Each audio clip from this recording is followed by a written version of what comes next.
Hello everyone, and welcome back to the next instalment of the Riding the Spyder in the Highlands. And I wish I didn't have to say it, but I'll say it anyway. I do know how to spell the word Hylands. I just thought it would be a clever play on words. So before anybody jumps in and corrects me and tells me that's not the correct spelling, I did know that.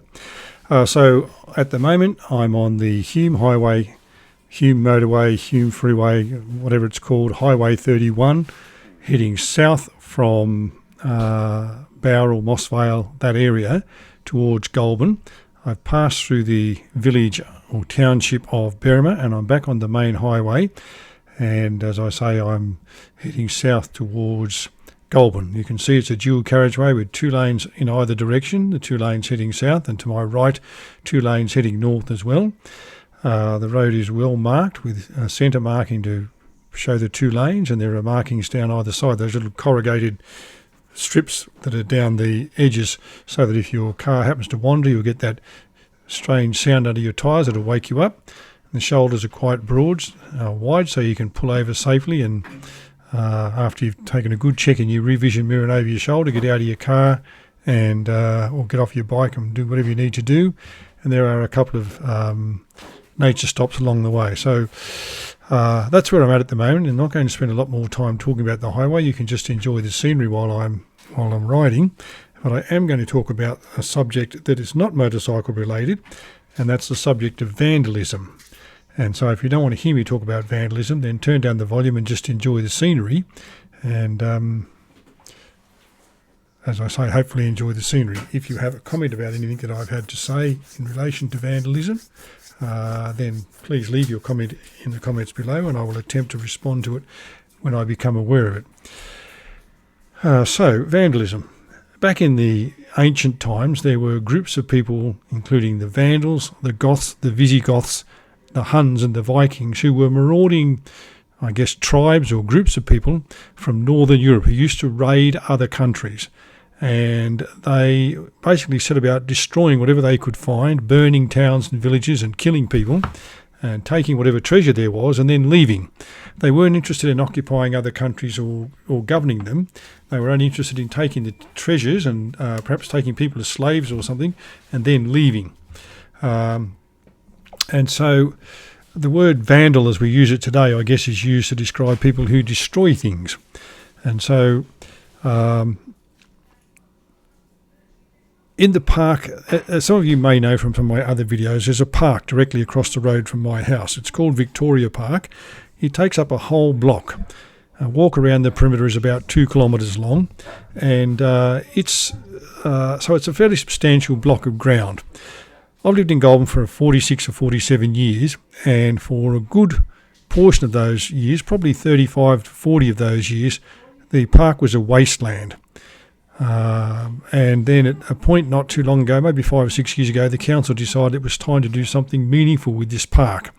And so they, with the help of the state and Commonwealth government, have done a whole lot of things to make this park now a recreational hub of the city.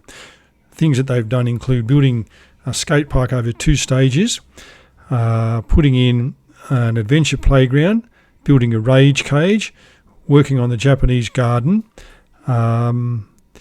and most recent project being to replace the indoor swimming pool with a $28 million aquatic complex, which is within the bounds of the park. Now, the skate park is the thing that I want to focus on at the moment, because this is where the vandalism has occurred, and this is where what I'm most concerned about. Now, so before I go any further, let me make 2 points. Number one, some people might listen to this and say, it's just some old grumpy old bloke having a whinge about things. It's just a table, get over it. And there may be some truth to that matter, that it might just be a grumpy old bloke and it might just be a table and I should just get over it.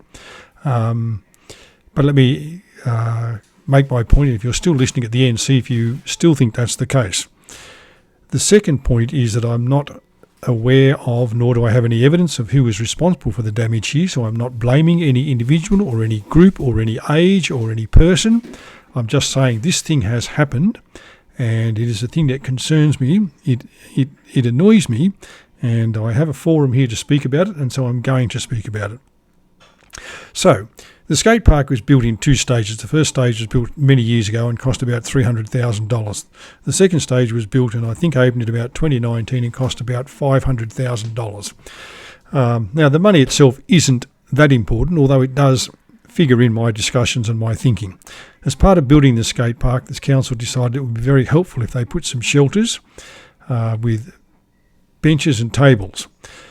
Now, about 6 months after the skate park opened, one of those shelters, the table and benches that were underneath it, where people could sit and just watch people skating or riding their bikes or using their scooters or whatever, the table and both benches were removed.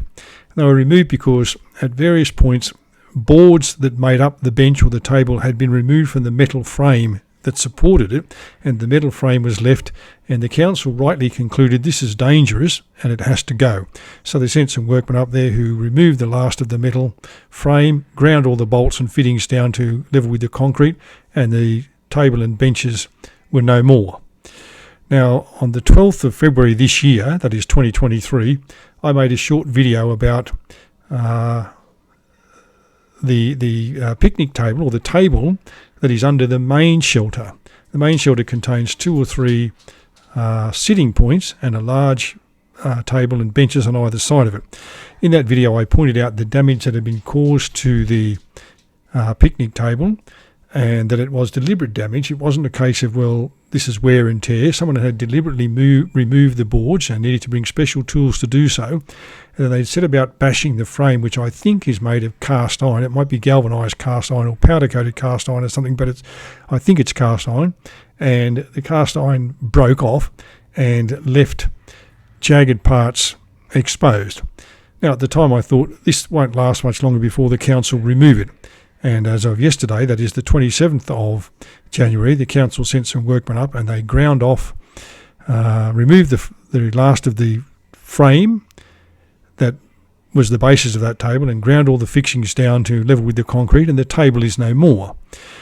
Now, a couple of days ago when I was up there, some kids were asking me if they thought the council would fix the table, and I explained to them that no, they wouldn't fix it. The council takes the attitude that if we fix it, it'll only be vandalised again. And sad to say, that's probably true. So their reasoning is we're not going to waste money on this thing again. The ratepayers will rightly be annoyed if we continue to replace something that gets vandalised, gets vandalised, gets replaced, and so on. You get the picture. So the council says, no, once it's been damaged, we remove it and we don't replace it. And obviously they look at it and say, this is dangerous. Someone could get injured, and we're facing, if we don't do something about this, a potential compensation claim. So let's remove it and remove the possibility of anyone being injured by it. So that's what they've done. So now there is no table. So there are these benches either side that you can sit on, but there's now no table, say, to put your bag on, or if you're a grandparent or parent watching your kid play up there, you've got no place to put your book or your lunch or whatever it is while you're doing these things. Now, the issue is this. Let me sort of put it to you this way. Why does this matter? We see, as a society, we have this distinction between what we call private property and public property. We all understand that private property is generally a house or a building that an individual or a company owns. My house is my private property. And according to law, and by the way, I'm not a lawyer, so I hope I'm explaining this correctly. According to law, the only people who can be on my premises are people whom I've invited there. So if somebody's on my property, on my land or in my house without my permission, they are technically in breach of the law and may have committed a crime. I have the right to ask them to leave, and in most circumstances people would do that. If somebody breaks into my house and damages my house or steals things from it, they've committed a crime, and that crime could be punishable by various sorts of things, which may or may not result in jail, but they've certainly committed a crime. But leaving that aside, if somebody breaks into my house, I feel that my personal safety has been violated. In some cases, people no longer feel safe in their own house. They feel as if it's not a place they want to be anymore, and certainly they're angry and they want the person who is responsible for breaking into their house and stealing things or damaging things or whatever to be caught and to be punished. Now, if we think of a park or a national park or a beach as a giant piece of private property rather than public property, and a giant piece of public property means that let me say that, but no, it's a giant piece of public property that is open to everybody, and everybody can use it. And if somebody doesn't use it properly, then everybody else has a right to feel, well, I feel violated. I feel as if my rights have not been respected. Now, what do I mean by that? Well, I mean, if you go to the beach and the people around you leave all their rubbish there, you rightly feel annoyed and say, well, I thought I came to the beach to have a nice relaxing day at the beach and to swim and sit on the sand and sunbake, and I'm surrounded by rubbish. Couldn't the person who was here before me pick up their rubbish and take it to the bin, and if the bin was full, take it home with them? If I go to the park and somebody's had a picnic there or a barbecue or whatever, and they've just walked away and left everything, and I'm the next person there and I want to have a barbecue or a picnic, I rightly feel upset because the place isn't clean and tidy and I've got to clean it up before I can use it for the purpose that I want to use it for. And I rightly think to myself, couldn't these people who are here before me take the time to walk over to the bin there and put all their rubbish in the bin, or if the bin was full, take it away with them?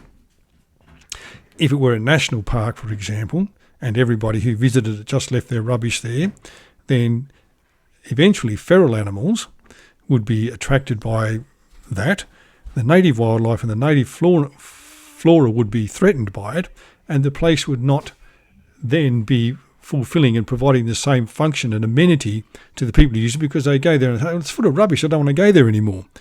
So in the case of this skate park, this table disappearing is now in a situation where some people will say, well, every time I go up there, there's vandalism. Something's broken or something's damaged, and I don't want to go there and see that happen, or I don't want to go there anymore because when I used to go there, I used to be able to put my things down and leave them there and they'd be fine. And now that thing's not there, and I don't know if the next time I go, there's not going to be a seat for me to sit on or something like that. So there's that loss of the social amenity of the facility, the reason the thing was built, so that everybody could enjoy it. And if some people can no longer enjoy it because of damage that's being done to the property, then that's taking away from its original function. Now, when that happens, there are two costs. There's the cost involved in, first of all, buying those particular pieces of furniture and installing them. I've got no idea what they cost, but that's not the issue. The dollars are an issue in the sense that it's a ratepayer or taxpayer money. Somebody's had to pay for that. It didn't come from nowhere. Somebody's had to pay for that.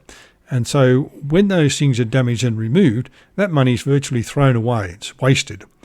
So there's the monetary cost, but then there's the social cost in terms of people saying, well, I don't want to go there anymore. It's not safe there anymore. I don't like it there. People keep damaging stuff. And when they damage stuff, I don't feel like I want to be there, or I don't feel safe when I'm there. So they stop going.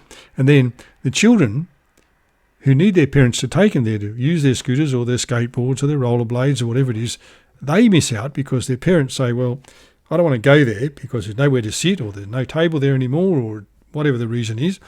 And so the kids miss out as well. So, well, what can be done about this, I wonder? When I was thinking about this, I wonder if, way back in the ancient days when the Egyptians had the slaves building their pyramids, there were people breaking into the worksite at night when the slaves all went to bed and damaging the worksite. I don't know whether there was or there wasn't. I'm just asking that question. Did the Colosseum fall down because vandals broke in there at night and sort of damaged the workmanship, and the place just fell apart because it wasn't built properly because the vandals got in there? And I don't know if that's the case or not. What I know is that vandalism is a modern problem. It's a problem not only in Goulburn, it's a problem everywhere. So Goulburn's not unique in having that problem, but it's a problem. And it's a problem that costs us money, it costs us in loss of facility, and it costs us in people saying, we used to have a nice thing here, but it just got vandalised and now it's not there anymore and people don't want to go there and all that sort of stuff. So what can be done about this? Well, I'm not an expert. I don't necessarily have any brilliant solutions. And I know that in some places around the world, they use this expression, zero tolerance. And they say that, but they're not really sure what it means. But when it was first coined as an expression, it meant that if you tolerated a broken window in your area, you would tolerate any other sorts of damage to property as well. So when something got broken, you found the person who did it, if possible, you made them make reparations, and you fixed whatever it was, and you said to people, we don't stand for that sort of stuff in our area. Now, practically, if we were to find out who was responsible for damaging this table and having it removed, if we said to them, well, you have to make reparations, if, and I'm only saying if because I don't have any evidence, remember, I'm not saying any child did this, but if a child did it, then the child probably has no money, and I'm not sure there's any legal compulsion or any way we can legally compel the parents to pay for that. If it was an adult who didn't have the money because they're unemployed or they just said, I'm not going to pay, I don't know what the options were or would be, but it might end up costing the council more in legal fees to take that person to court to get the money to pay for the replacement than it was actually worth to do it. If you said, well, somebody should do community service and be shown how to fix that, a new table should be bought and that person should be made to install that table or do community service to learn how to install the table, then you've got to have someone who's trained to install that table. You've got to have someone who's got a working with children check if it's a child involved and has the time to supervise and explain to the child what is going on and what they have to do. And that's all costly, and we don't want to do those sort of things. We're all very cost conscious these days, and we don't want to do it. That doesn't mean there's no solution. To me, the solution starts at a very early age. Now, of course, everyone says, well, the school should do something, and schools can and do and should play a part. They have a role in teaching these often talked about Australian values that no one seems to exactly know what they are, but one of our values surely is respect for public property and respect for public places. So schools have a role in that, but then so do parents, so do families. And how do we do that? Well, my suggestion would be that from a very early age, when you take your children to the park or to the play equipment or wherever it is, that you instill in them the idea that this is a public place, that other people want to use it as well as you do, that when you finish with the equipment, you leave it the way you found it, that you share the equipment, you don't monopolise the swing for hours while other kids are waiting to have a go. That you have a go and you say, all right, I've had a swing, someone else can have a turn, I'll come back later. That if you bring things with you and there's no rubbish bin, you take the rubbish away with you. If the rubbish bin's full, you take it home with you rather than just leave it there and think, well, someone else will pick up after me.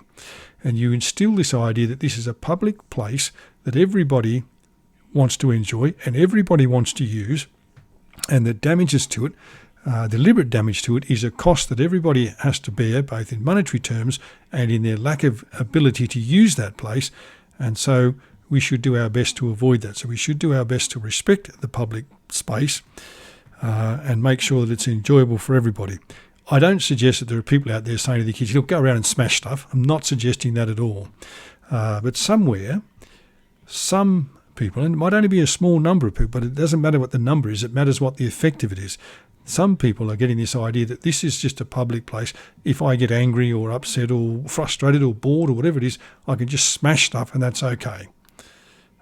But we need to make sure people realise there's a cost to doing these things, and the cost is in loss of public amenity and in the dollar costs as well.